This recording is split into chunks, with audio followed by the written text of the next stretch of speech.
El sistema gastrointestinal, pues sin lugar a dudas, es un sistema bastante organizado, ¿verdad? Es un sistema que, a pesar de su grosa organización, también es muy simple de aprender.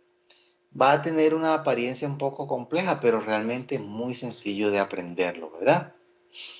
Entonces,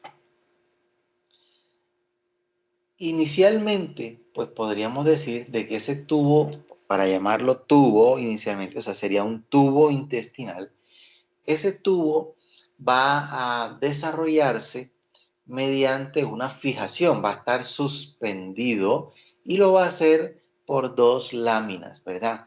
Una lámina va a estar a nivel del vientre y otra lámina va a estar a nivel del dorso, ¿ok? Estas láminas se van a conocer como mesenterios. Ustedes no han dado todavía eso en anatomía, pero ya lo verán. Mesenterios. ¿Listo?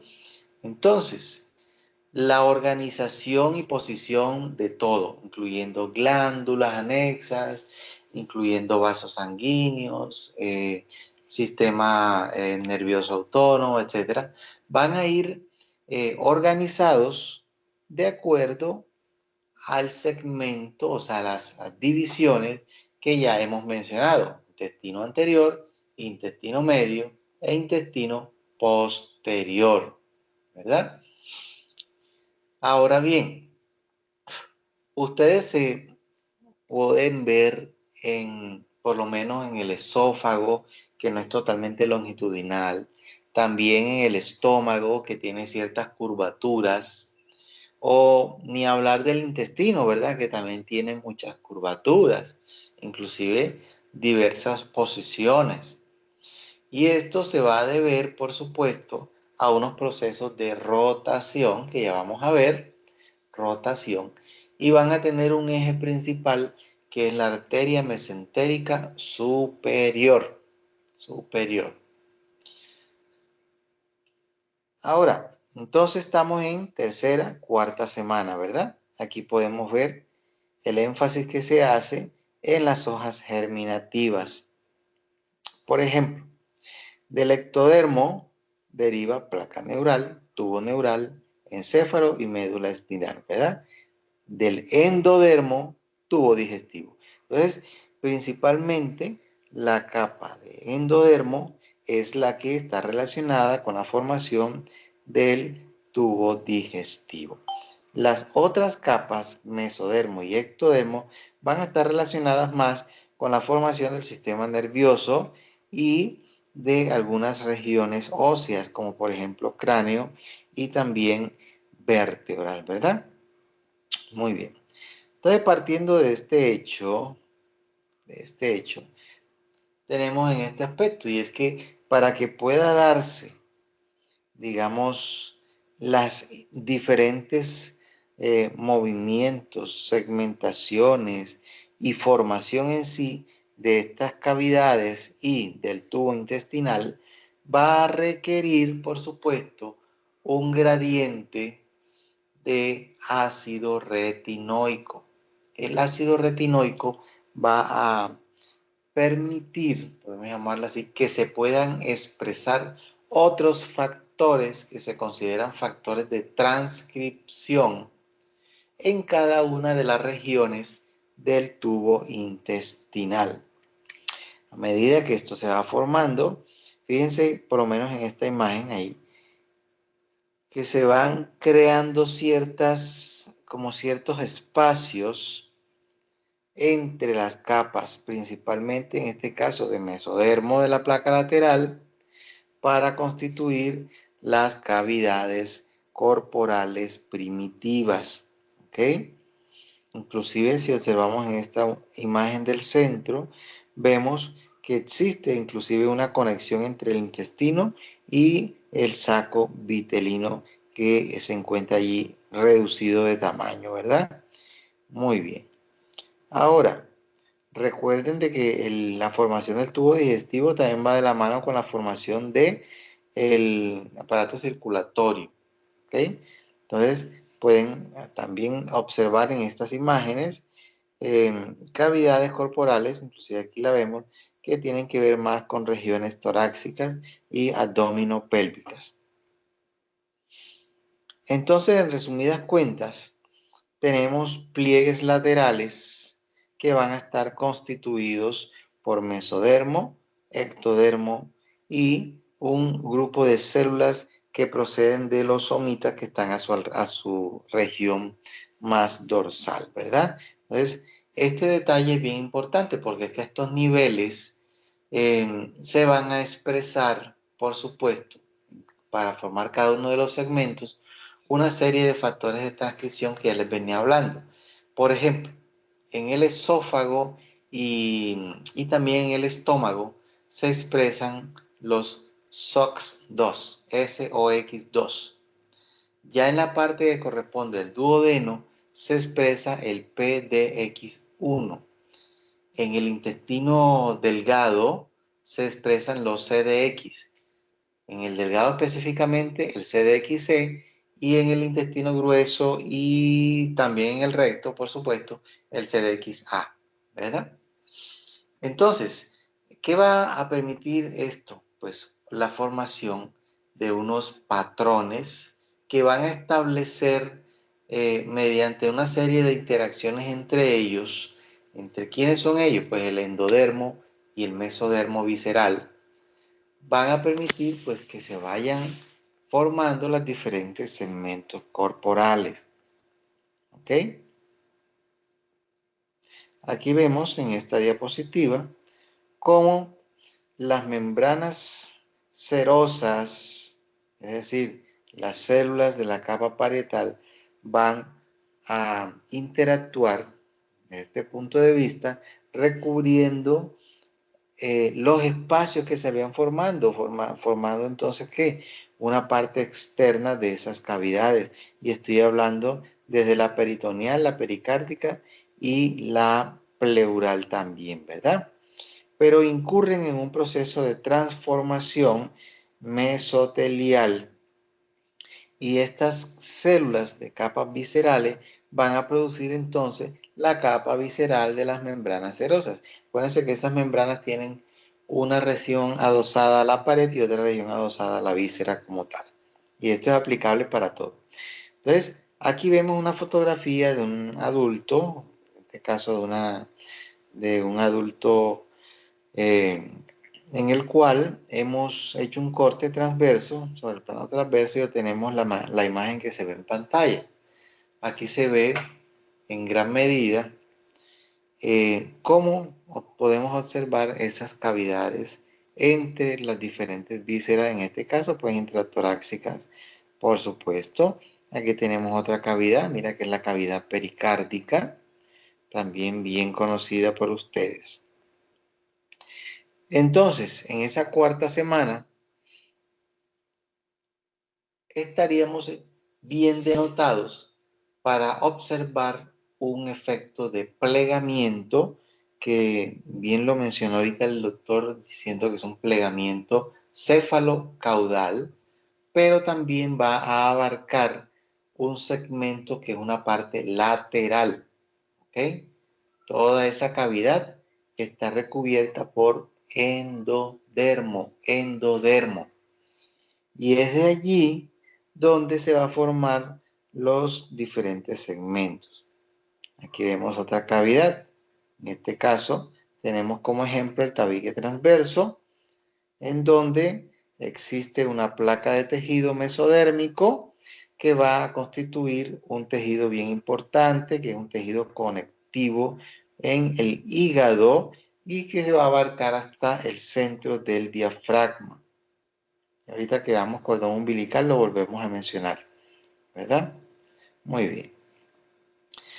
Ahora, esta partición va a desarrollar una estructura que se conoce como septum transversum, ¿ok? Septum transversum, y que va a tener un papel importante, muy, muy importante. O sea que teóricamente, si ustedes sacan cuentas, vemos que el embrión, ya con 14 días de gestación, va a tener una forma de disco embrionario, ¿cierto? Disco embrionario y va a estar formado, miren que aquí vemos con claridad, por la cavidad amniótica, por el amnios, por el saco vitelino, una estructura bien importante que se llama alantoides, aquí la podemos ver, alantoides, y por supuesto ya que habíamos visto son la placa neural. Entonces, incurre en un proceso de plegamiento cefalocaudal y lateral. Ese concepto va a quedar bien claro. ¿Por qué lo menciono varias veces? Porque es que esto ocasiona que la cavidad quede revestida, ese sería el término, revestida por endodermo, endodermo, y queda entonces incorporada al embrión para poder dar inicio a la formación del intestino primitivo. ¿Ok? Entonces, y ustedes me dirán, doctor, pero es que existen otras cavidades, correcto, porque las otras cavidades que son dos porciones van a quedar revestidas también por endodermo, saco vitelino, alantoides principalmente. Pero eso va a ser por un tiempo mientras permanecen en posición extraembrionaria. ¿Ok? O sea que si concluimos teniendo en cuenta esta imagen, podemos decir entonces que el intestino medio va a conservar por un tiempo la comunicación con el saco vitelino a través del conducto onfalomesentérico, que en Landman lo consiguen como pedículo vitelino, es exactamente lo mismo. ¿Ok? Un detalle muy importante y aquí podemos ver ese efecto de plegamiento. Muy bien, esto lo vemos ahorita. Listo. Las cavidades corporales, pues a su vez, van teniendo una formación específica en donde observamos, por supuesto, de que a medida que el embrión va creciendo y van a haber movimientos de longitud, también se van formando los otros órganos. En la cavidad torácica, pues no es la excepción. Tenemos también los dos componentes básicos. Un componente que va hacia la pared torácica directamente y otro componente que es hacia las membranas pleuropericárdicas. ¿Ok? Esas membranas pleuropericárdicas van a ser realmente una extensión de los pliegues pleurocardiales. ¿Dónde qué va a quedar allí? Pues las venas cardinales y van acompañados también del componente nervioso, o sea, de los nervios frénicos en este caso. ¿Ok? Muy bien. Ahora, desde este punto de vista y teniendo en cuenta estos movimientos, perdón, estos movimientos que hemos eh, planteado ahorita, entonces nos podemos ir dando cuenta de que el tubo digestivo realmente es una maravilla. ¿Por qué?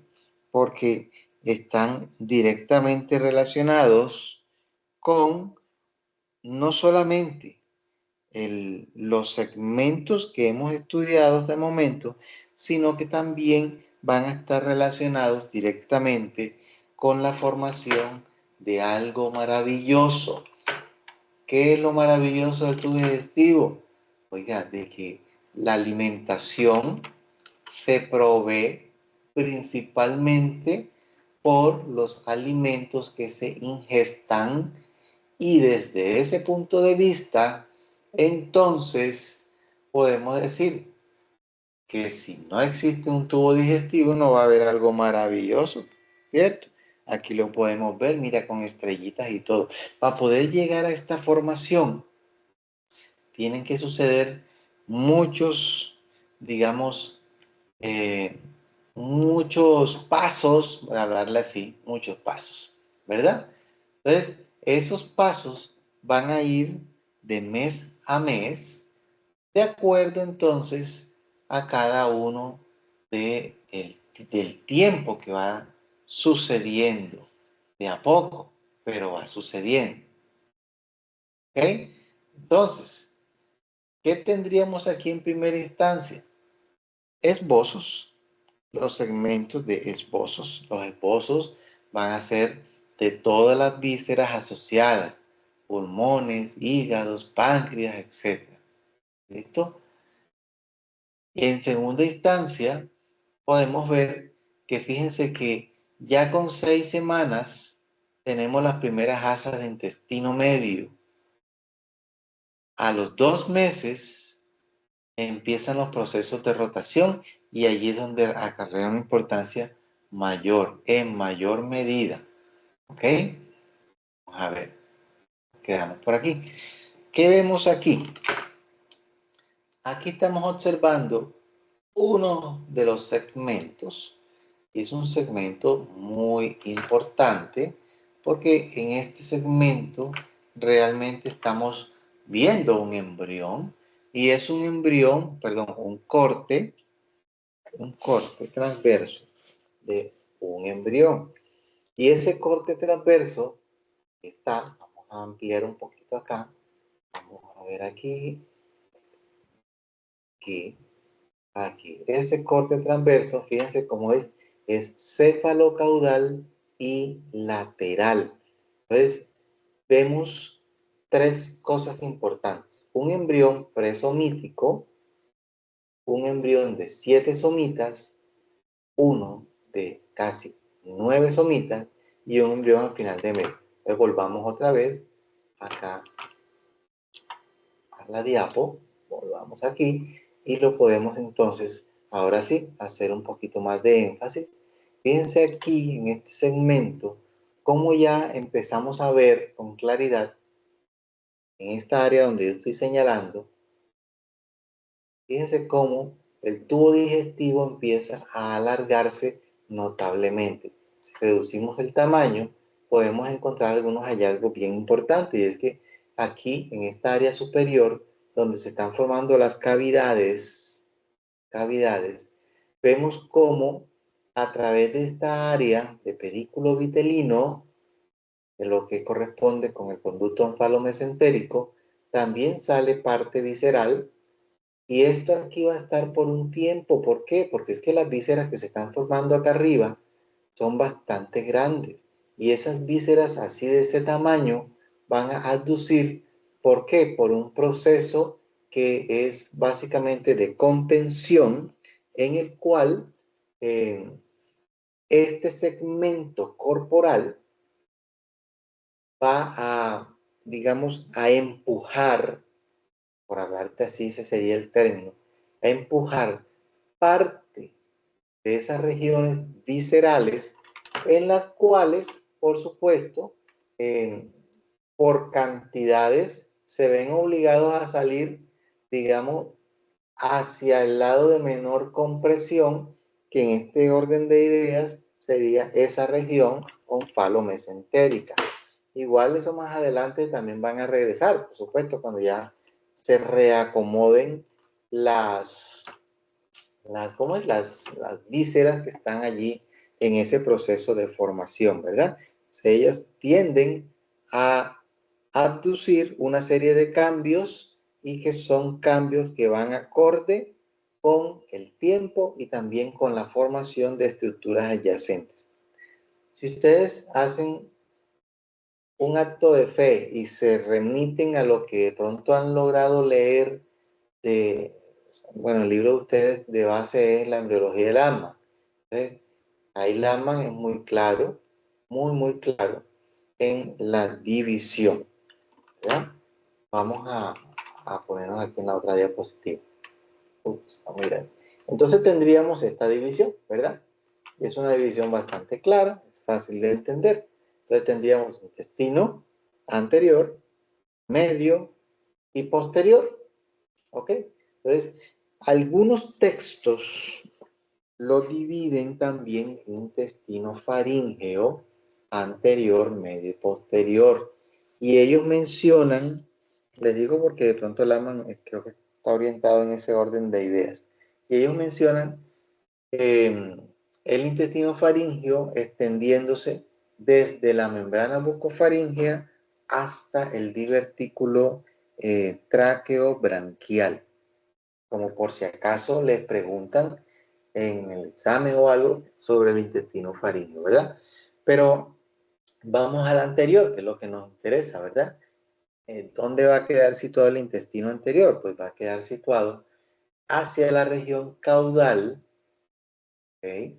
Con relación al divertículo tráqueo-branquial, que es donde termina el intestino faríngeo, y va a llegar hasta el origen del esbozo del hígado, ¿ok?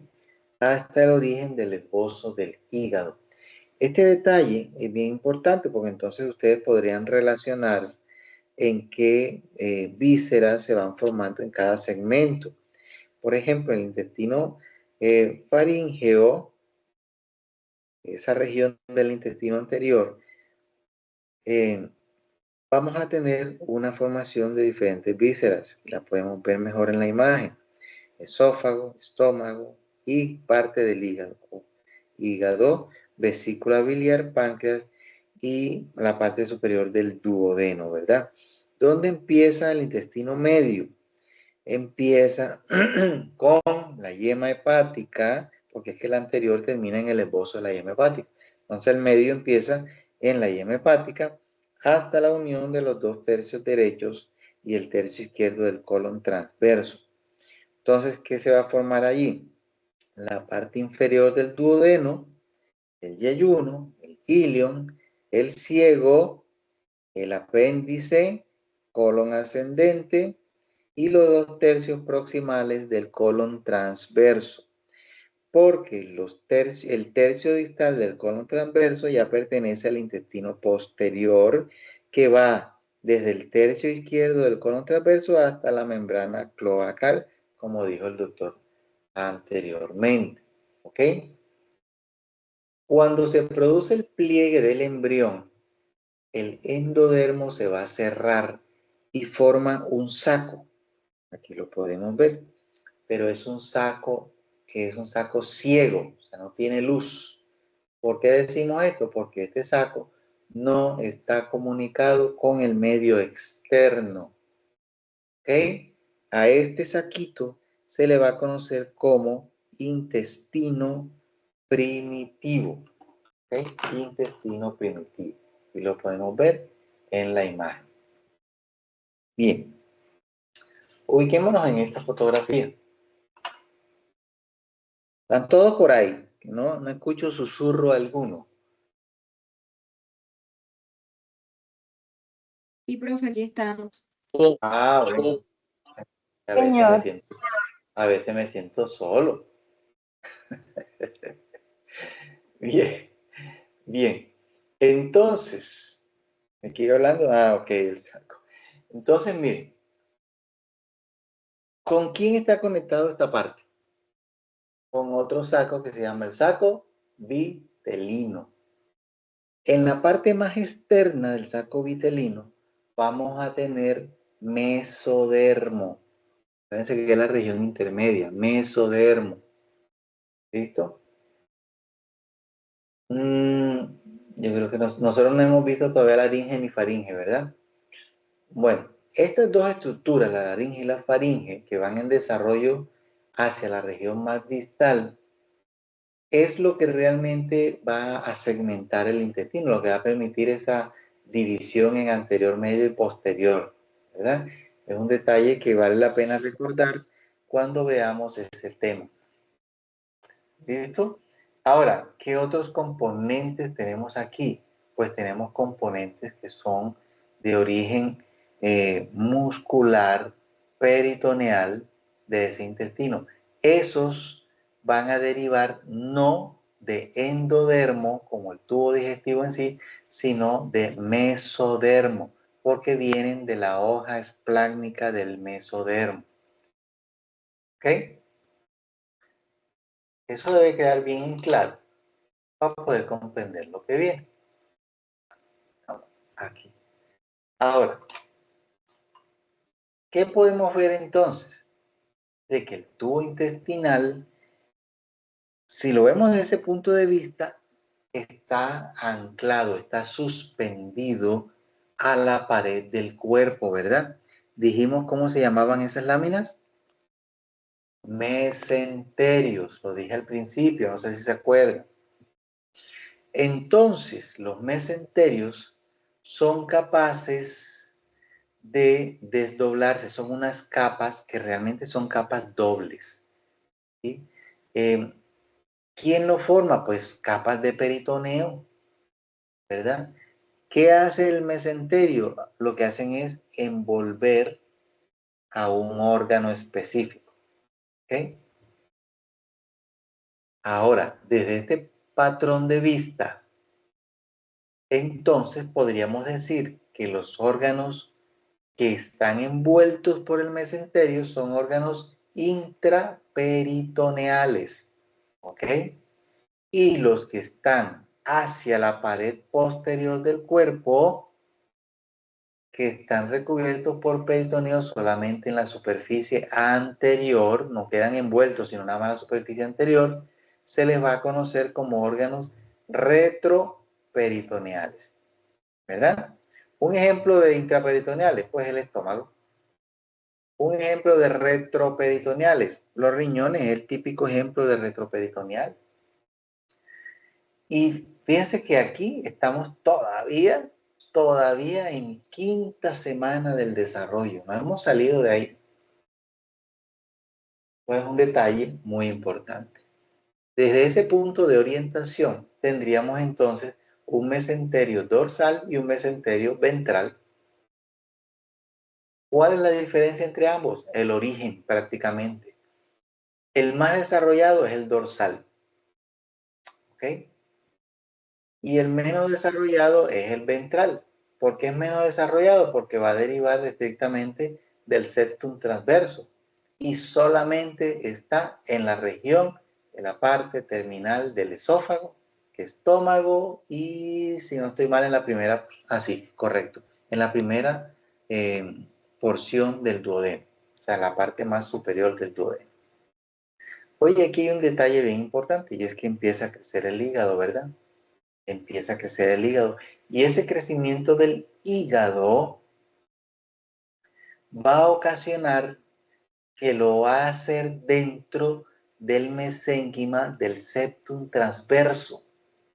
Y eso va como a separar el mesenterio ventral y se va a dividir en dos hojitas, dos hojas.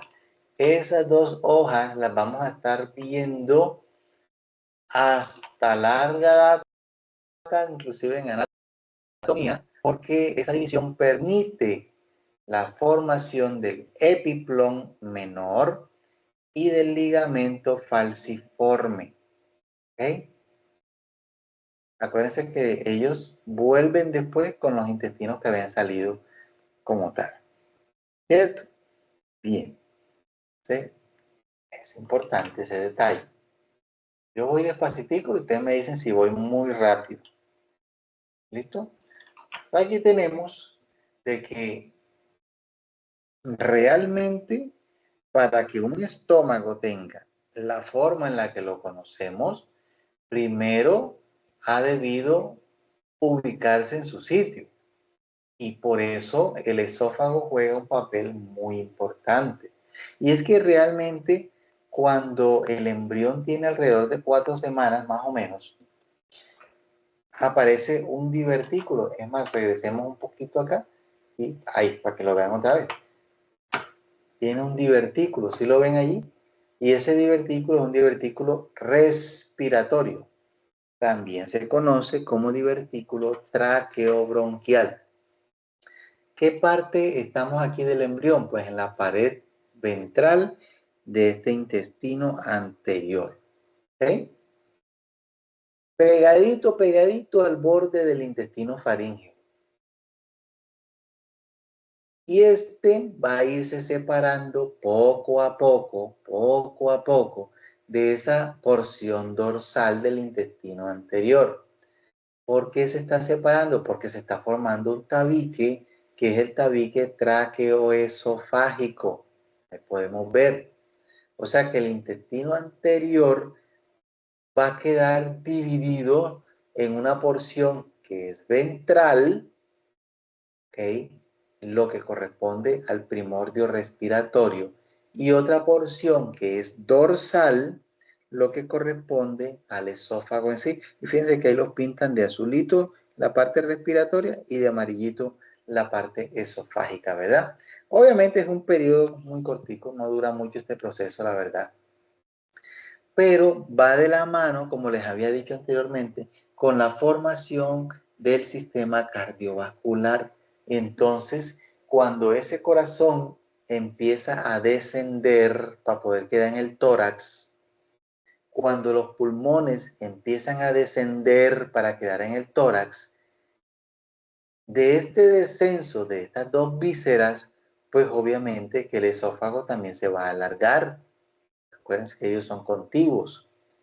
Y se va a formar una serie de capas musculares que le va a revestir a este órgano. ¿Okay? ¿Cómo empieza esa formación muscular? Por mesénquima. Y es un mesénquima que lo va a estar rodeando realmente. Y es estriada. En la parte superior, principalmente los 2/3 superiores. Estas regiones van de la mano también con el nervio vago. Este detalle es muy importante. En el tercio inferior ya no es estriado, sino que es músculo liso. Por lo tanto, ya no lo va a inervar el nervio vago, sino que lo va a inervar el plexo esplácnico. Entonces, fíjense que este primer inicio, para poder llegar al estómago, es bastante cortico y va a depender del descenso del corazón y de los pulmones para poder elongarse. Este detalle nos lleva entonces, a ver si regresemos otra vez aquí a la otra diapositiva, nos lleva entonces a esta imagen que tenemos acá.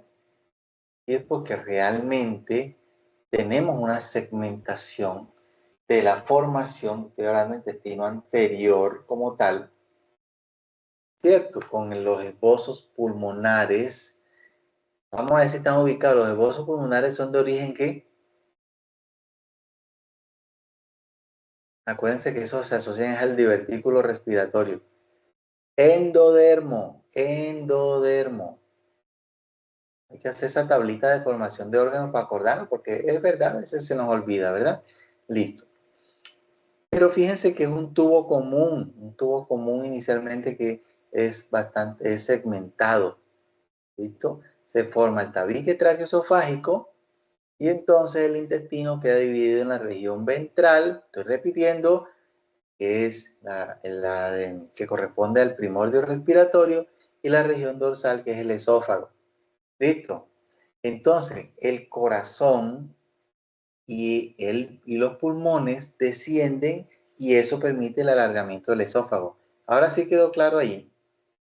Bueno, este detalle es muy importante porque es que realmente el esófago no gira, no rota, a diferencia de los otros órganos que ahora vamos a ver. No gira ni rota.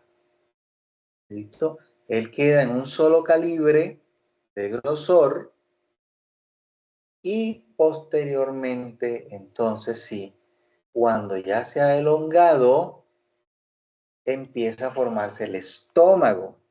Si ustedes ven la imagen que tenemos allí, el estómago va a iniciarse como una dilatación.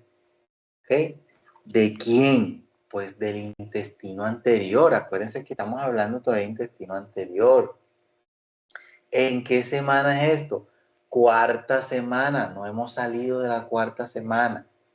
Pero esa dilatación, como el texto lo dice, es fusiforme, no tiene una forma en específico, ¿verdad? Queda cerquita al divertículo respiratorio porque obviamente viene elongándose este segmento junto con esa parte. Y va a quedar no en el estómago, sino que queda en el tórax, o sea, en la región torácica primitiva. Entonces, va a seguir creciendo el esófago, lo cual es un cambio importantísimo para que el estómago no vaya a quedar en el tórax, sino que descienda hasta la cavidad abdominal y debe hacerlo por debajo del músculo diafragma. ¿Qué pasaría si no se da este crecimiento? Pues el resultado va a ser algo que se llama hernia diafragmática. Hernia diafragmática, son niños que tienen dificultad respiratoria en el momento del nacimiento. ¿Ok? Obvio, porque el estómago va a comprimir los pulmones. ¿Listo? Entonces, en las semanas que vienen hacia adelante, sigue la elongación del esófago. Por lo tanto, digamos que lo van a hacer a diferentes tiempos, en diferentes velocidades de crecimiento. Y por ende va a haber una serie de cambios de posición de los órganos que están adyacentes también. Entonces, el estómago, vamos a fijarnos en la imagen que está allí.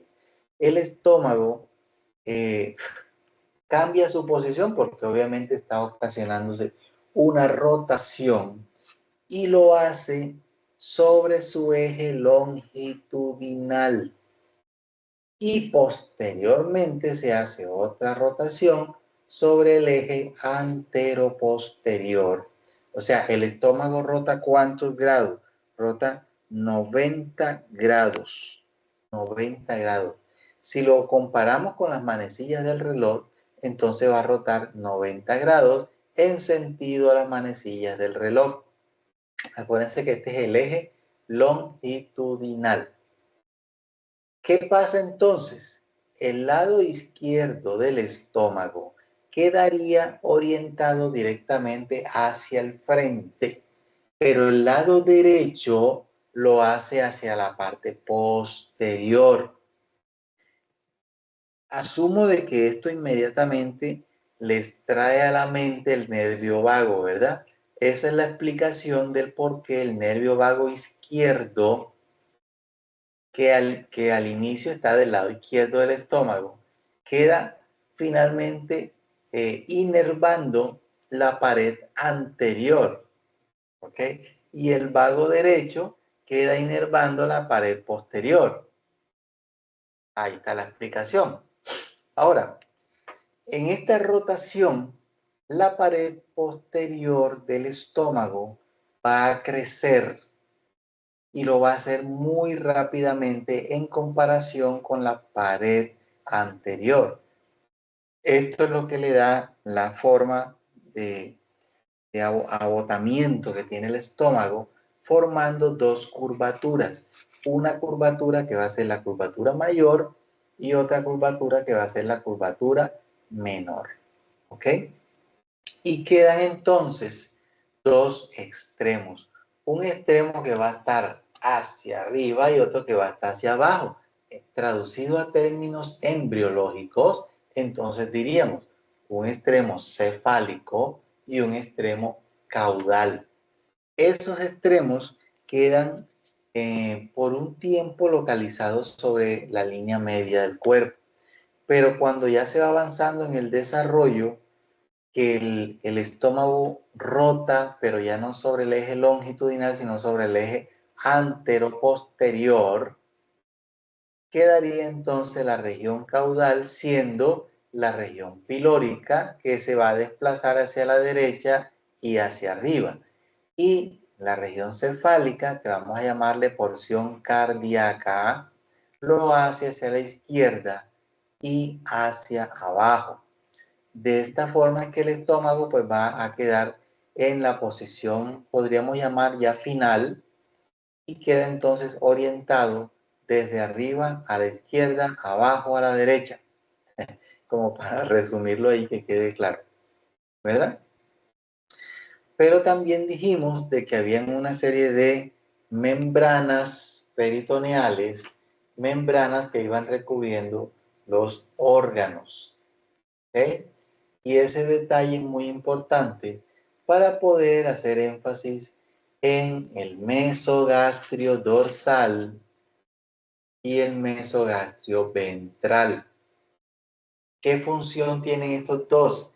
Unir el estómago a la pared posterior del cuerpo. ¿Okay? Acuérdense que esto mesogastrio ventral, sobre todo el ventral, que forma parte del tabique transverso, ya lo habíamos mencionado hace unos minutos, ¿verdad? Pero también dijimos de que el hígado continuaba su crecimiento, ¿verdad?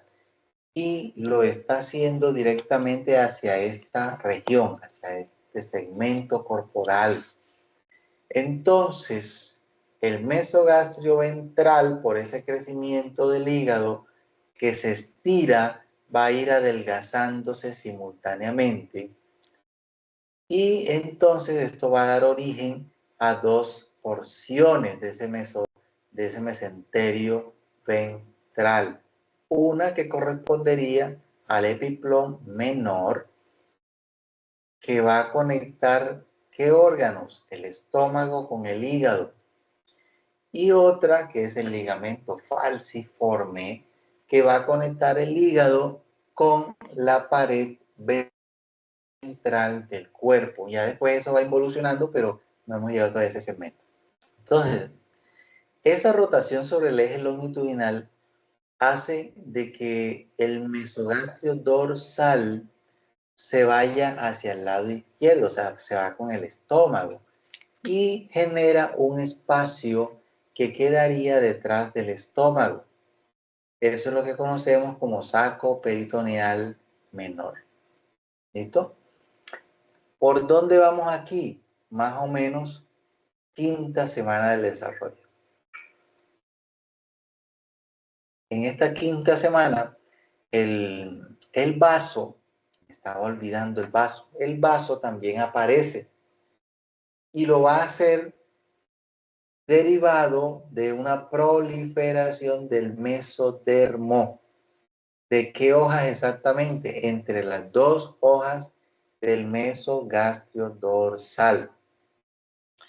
Y es que por eso el vaso queda en una posición, digamos, a finales de la quinta semana, por supuesto. Lo que es vaso, estómago y páncreas quedan en una posición específica. Por ejemplo, el vaso y el páncreas quedan a nivel dorsal. ¿Listo?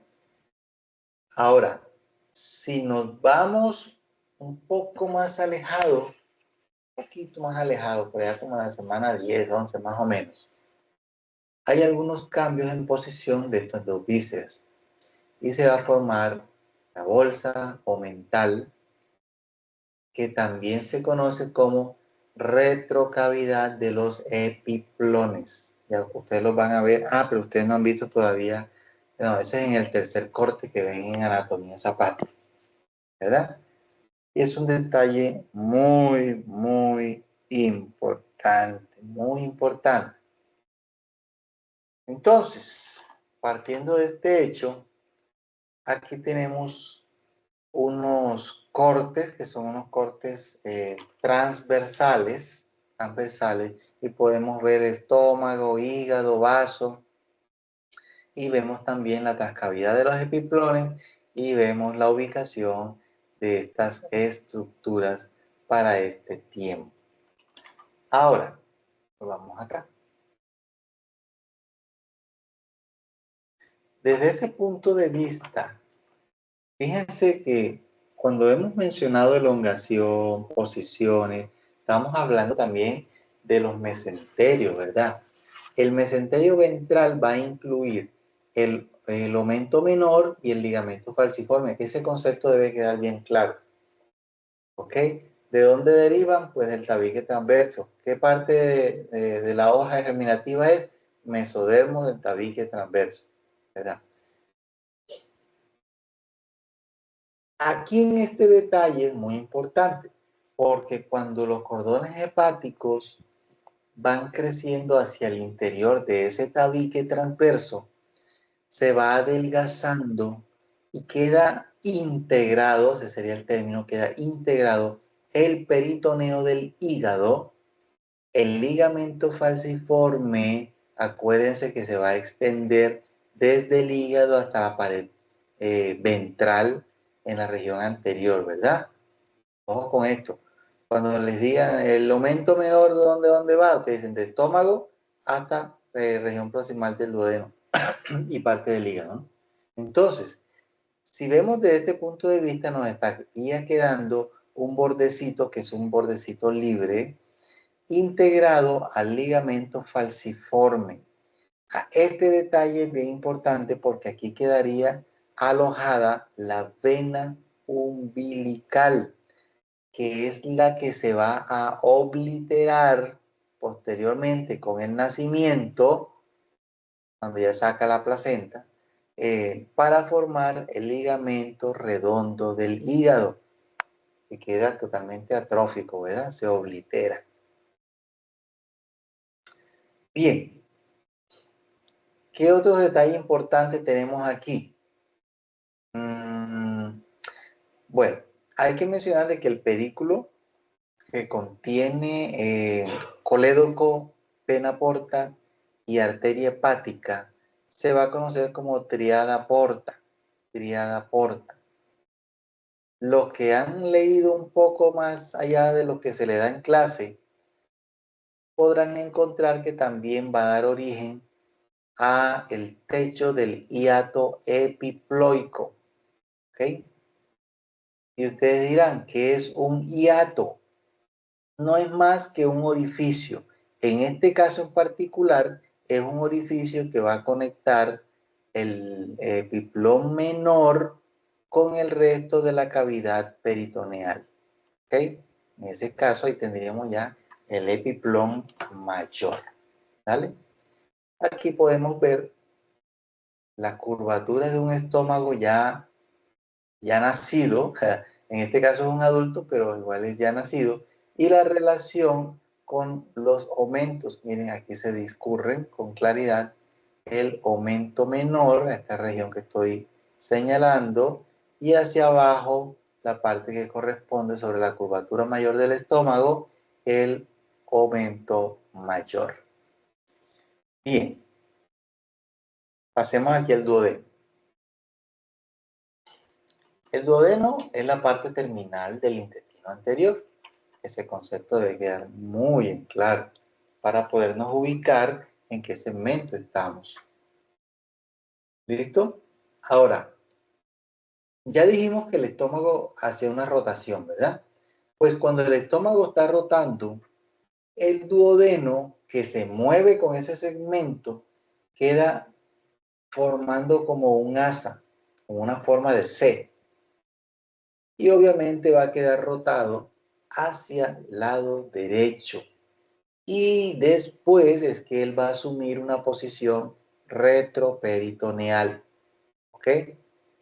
Entonces, la rotación y podríamos decir también el crecimiento muy rápido del páncreas, sobre todo de la cabeza del páncreas, tienden a desplazar el duodeno desde la posición inicial en la línea media hasta el lado derecho de la cavidad abdominal.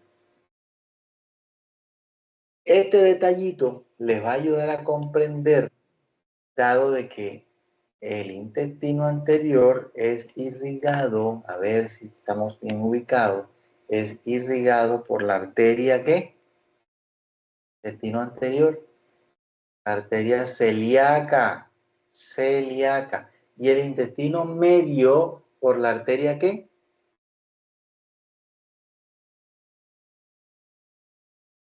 Nadie. Mesentérica superior. Entonces, como el duodeno queda ahí en toda la mitad, va a recibir ramas de las dos arterias, ramas de la arteria celíaca y ramas de la arteria mesentérica superior. Y es un detalle muy importante. ¿Listo? Ok. Seguimos. Aquí podemos ver, entonces, los espacios y los diferentes órganos, en este caso señalando aquí el páncreas y el duodeno, para que puedan observar la contigüidad y por eso es el drenaje de sus secreciones exocrinas hacia el duodeno. Hígado, listo. Hablemos entonces del hígado. Hígado y vesícula biliar porque van de la mano. Al primordio del hígado vamos a llamarlo yema hepática, ¿verdad?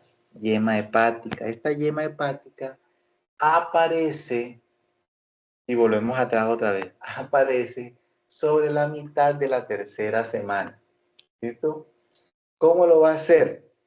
Lo podemos ver aquí en el dibujito. Lo va a hacer como una evaginación del epitelio endodérmico, sobre el extremo distal del intestino anterior. A esa evaginación lo vamos a llamar divertículo hepático. Algunos textos también lo llaman como esbozo hepático. Ahí lo pueden ver que está de amarillito sobre una región oscura. ¿Listo? Ahora, ¿cómo están constituidos realmente? Ya yo les había dicho, dos cordones celulares y que se van a introducir sobre el septum transverso. Entonces, aquí viene la formación mesodérmica entre la cavidad pericárdica y el pedículo del saco vitelino. Los cordones de células hepáticas tienden como a introducirse en el septum entre el divertículo y el intestino anterior. Por lo tanto, va a disminuir su calibre y se va a formar un conducto entonces al reducir ese calibre que se llama el conducto colédoco. ¿Ok? Ese conducto va a producir una evaginación que va hacia la región ventral y es el que va a dar origen a la vesícula biliar y al conducto cístico. Pero los cordones hepáticos siguen allí entremezclándose y lo hacen con las venas onfalomesentéricas y umbilicales para formar lo que se conoce como sinusoides hepáticos. Estos sinusoides tienden a diferenciarse en el parénquima y formarían entonces todo lo que corresponde al revestimiento de los conductos biliares. ¿Listo? Muy bien. Ahora, ya habíamos dicho de que el hígado tenía un crecimiento bastante importante, tanto así, inclusive mira en esta imagen podemos ver cómo ocupa gran parte de la cavidad, ¿verdad? Y es un crecimiento rápido y también un crecimiento continuo. Demasiado voluminoso se forma el hígado. Entonces, ahí lo estaría limitando el septum transverso. Entonces, ¿qué sucede? Por ser tan voluminoso, comienza de a poquito a sobresalir sobre la cavidad abdominal. Este detalle es bien importante. ¿Por qué? Porque el mesodermo de este septum entre la pared abdominal, esa es la región ventral, de la pared abdominal ventral y el hígado se va a poner muy atesado, queda súper tenso y por ende se va a adelgazar. Es como si usted jalara un elástico, a medida que lo va jalando más, se pone más delgado, ¿verdad? Entonces quedan como una membrana bastante fina y se va a llamar ligamento falciforme. ¿Ok? Y ahí van viendo ustedes dónde se forma cada cosa. Listo. Pero volvamos un poco a la vasculatura. Entonces, la vena umbilical, ya dijimos que estaba ¿dónde? En el septum, ¿verdad? En el mesodermo del septum transverso. Entonces va a quedar situada en el borde libre de la región caudal de ese ligamento falciforme. En pocas palabras, está pasando exactamente lo mismo con el mesodermo del septum, que queda entre el hígado y el intestino anterior. O sea, estamos hablando estómago y duodeno, ¿verdad? También queda súper tenso, delgadito y membranoso, así, delgadito. Y va a formar el epiplón menor, ¿ok? Esto estaría relacionado en la persona adulta, en el nacido, con los ligamentos gastrohepático y duodeno hepático. ¿Listo? Ahora bien, yo les había dicho de que el mesodermo quedaba entonces en parte sobre la superficie del hígado. En esta región, él sí se va a diferenciar y se diferencia es hacia peritoneo visceral. Bueno, exceptuando una región que es la región craneal. ¿Listo? Pero de todas maneras el hígado se va a mantener en contacto con el resto del septum transverso. O sea, ¿qué hay ahí en esa parte? Hay mesodermo y, entre otras cosas, que es un mesodermo bastante compacto. Por ende, va a ir formando la porción tendinosa del diafragma. Fíjense la relación que existe entre un órgano y otro, del diafragma. Por eso es que esta superficie del hígado que está en contacto con el diafragma no está revestida de peritoneo. ¿Ok? Y esa es la razón por la cual se conoce como área desnuda del hígado.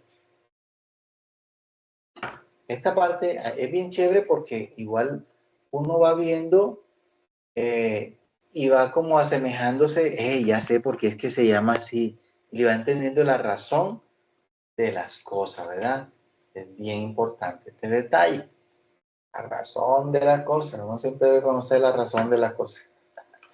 Ya en esta parte que corresponde al intestino medio, ¿dónde va a empezar? Comienza en la parte distal de la entrada del colédoco al duodeno y termina en la unión de los 2/3 proximales del colon transverso, que ya lo habíamos mencionado. Bien, aquí podemos ver, entonces, en esta imagen, la arteria mesentérica superior, cómo irriga esta área.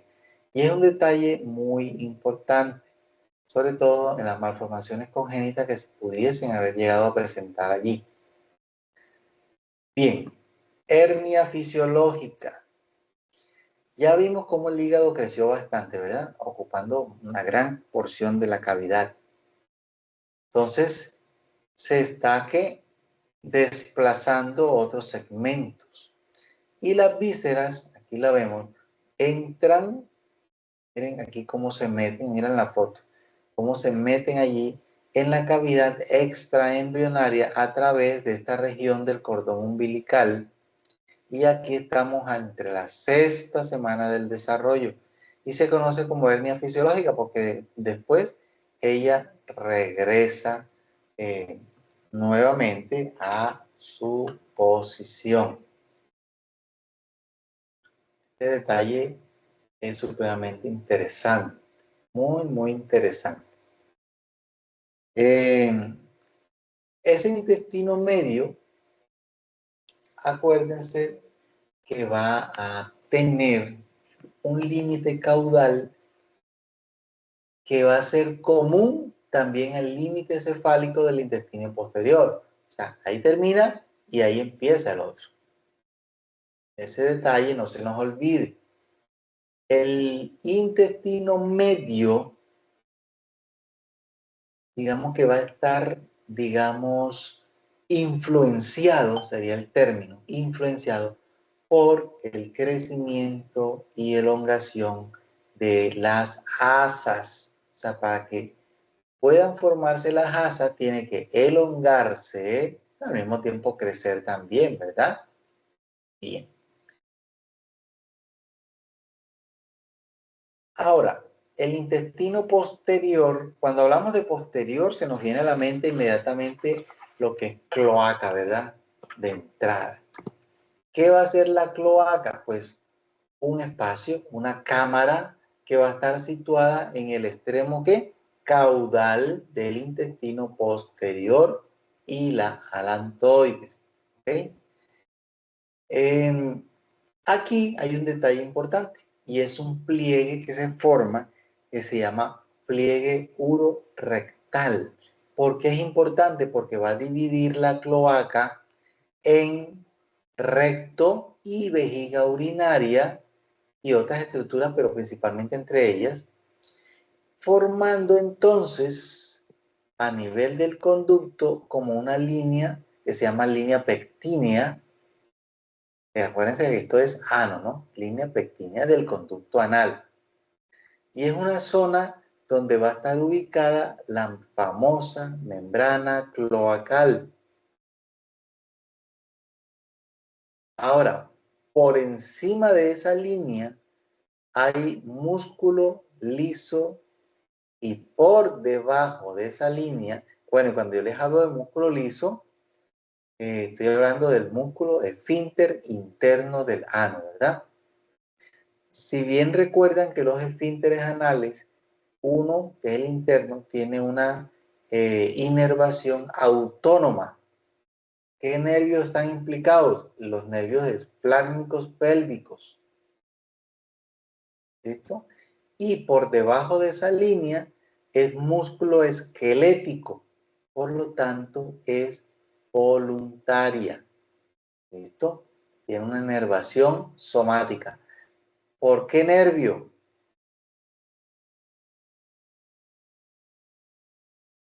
¿Qué nervio inerva esa zona? Pues el nervio pudendo, muchachos. Está bastante sencilla la pregunta. Nervio pudendo. ¿Listo? Ahora bien, ya en etapas, por hablar así, posteriores, aparece el tabique urorectal del que les he estado hablando. ¿Dónde exactamente? En el ángulo que se forma la alantoides y el intestino posterior. Pero ¿qué sucede? Que también va a descender de una forma muy gradual y lo hace hacia la región caudal. ¿Listo? Entonces eso va a quedar como dividido. La cloaca queda dividido en una porción anterior que se va a conocer como seno urogenital primitivo y una porción superior, este anterior, la otra sí es correcto, superior, que es el conducto ano-rectal. Ano-rectal. La membrana anal es rodeada por un mesénquima y a ver qué semana sería esta, estamos en la octava. En la octava semana, digamos que en el fondo de esa área hay como si fuera una depresión, como un bajante, una depresión que pertenece al endodermo y se llama fosa anal. En Lagmans lo conocen como protodeo, la cosa, protodeo.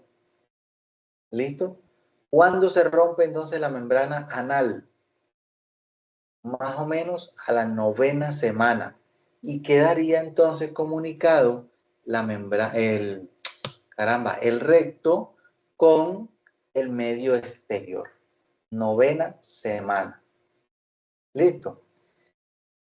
Si ustedes analizan esto que les he dicho, entonces pueden llegar a la conclusión de que la porción superior del conducto anal es de origen endodérmico y dijimos ya que va a estar vascularizada por la arteria principal del intestino posterior. ¿Cuál es? La arteria mesentérica inferior, muchachos. Si ya dijimos por allá que en el duodeno es la mesentérica superior, acá es la mesentérica inferior. ¿Listo? Bien. Bueno, es que ustedes no han dado todavía circulatorio, claro. No, mis disculpas. Es cierto que ustedes no han dado circulatorio. Bueno, de todas maneras, el tercio inferior del conducto anal tiene un origen que ya no es endodérmico, sino es ectodérmico y va a quedar irrigado por las arterias hemorroidales. ¿De quién irrama las arterias hemorroidales? Fácil, de la arteria pudenda interna. Entonces, resumamos aquí. El tabique urorectal es una capa de mesodermo. Listo. Va a separar la región entre alantoides y el intestino posterior. Cuando el embrión crece y se da el plegamiento caudal, la punta del tabique urorectal va a quedar situada cerca a la membrana cloacal. Y ese es un hecho bastante importante. ¿Ok? Entonces, fíjense que la formación del intestino posterior es bastante interesante. Miren que aquí la podemos observar. Esta es la alantoide, la que estoy señalando, y hacia la parte más caudal la cloaca, que después por el tabique urorectal, fíjense aquí cómo evoluciona el tabique urorectal, quedan divididas, aquí donde estoy señalando, quedan divididas para formar entonces, por un lado, la región urogenital y por el otro lado queda entonces el conducto anorrectal. ¿Listo? Bien, ahí lo vemos. Aquí se aprecia todavía mejor. Por eso es que la división entre la región genital, sobre todo la femenina, y la región del tubo digestivo es extremadamente delgada y aduce el por qué una mujer que tenga colitis también va a tener vaginitis. El proceso inflamatorio se va hacia la región vaginal y aduce a flujos vaginales a esos niveles. Ya, aquí podemos ver la región anal como la conocemos en el adulto. ¿Listo? Aquí están los dos esfínteres, ya los denotamos con claridad. Consideraciones